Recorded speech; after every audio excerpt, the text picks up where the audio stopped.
Hey guys, Aslan here with a review of Tom Clancy's Ghost Recon Wildlands.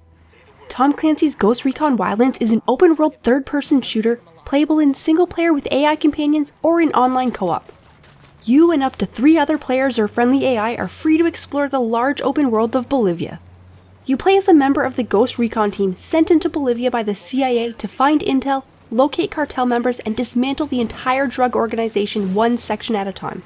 There are some interesting story missions, but for the most part, the main plot and the characters are not all that memorable. The core of the gameplay revolves around completing missions.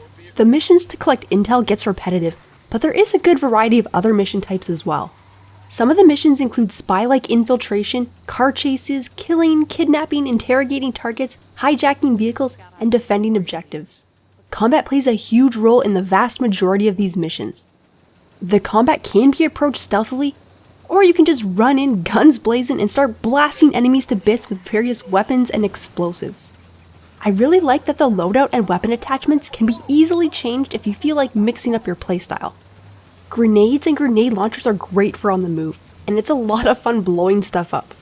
You can also take a more tactical approach by setting up traps using mines and C4, and creating noise distractions to lure enemies into them. If you want to ghost missions, synchronizing kills with your allies is an absolute necessary and effective tactic. Attempting to fully ghost the game with all HUD indicators turned off makes Wildlands feel like a completely different and more challenging game. I hated being spammed with notifications and prompts all the time, so I'm very glad that there are HUD options available. I turned most of the indicators off, but I did keep some on to help keep tabs on enemy movement. Spotting enemies using a drone or binoculars is extremely helpful, and I use the drone quite often. Character progression occurs at a reasonable pace, and leveling up requires you to kill enemies, complete main missions, side objectives, or find collectibles. In addition to earning skill points by leveling up or finding them in the world, you also need to collect resources that are earned from completing rebel side missions or gathering resource items to learn any new skills.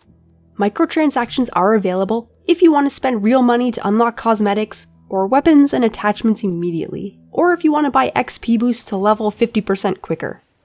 You can find the weapons in the game, and leveling faster without having enough resources from doing the side objectives isn't all that helpful.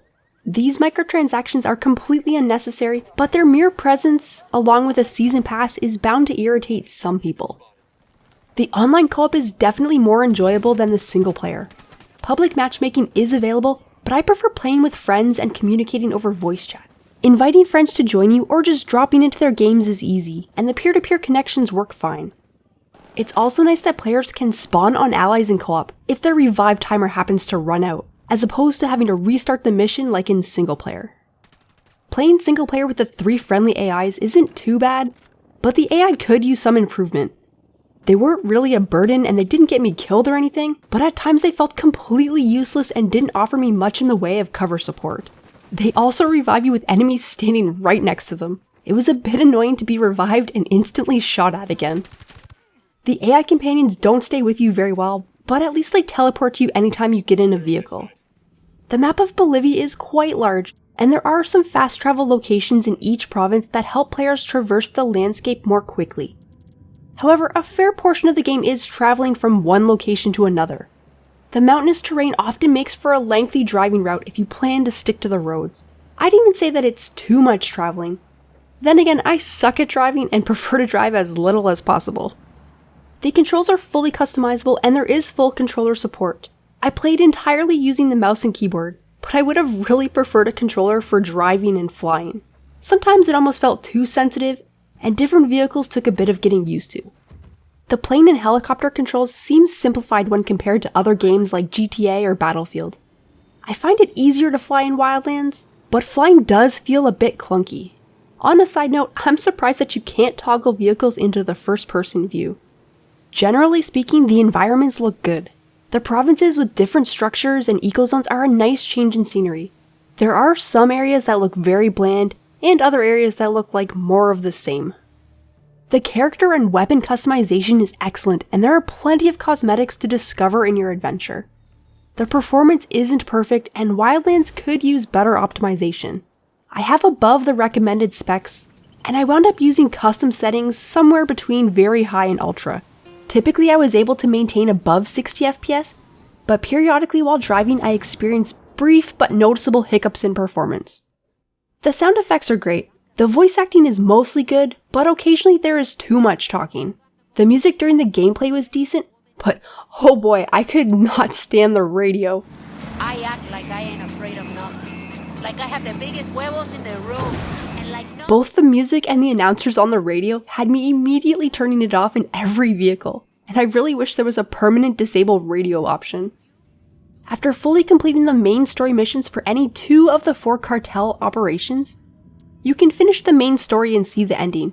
It took me roughly 17 hours to do in single player, and that was with me gathering any convenient collectibles but skipping almost all of the side missions. There is still a ton of stuff for me to do, including half of the story missions, just about all of the side missions, and a whole lot more collectibles. Even though I saw the ending, I still intend to continue playing more missions in co-op. Tom Clancy's Ghost Recon Wildlands has a whole lot of content to keep you busy.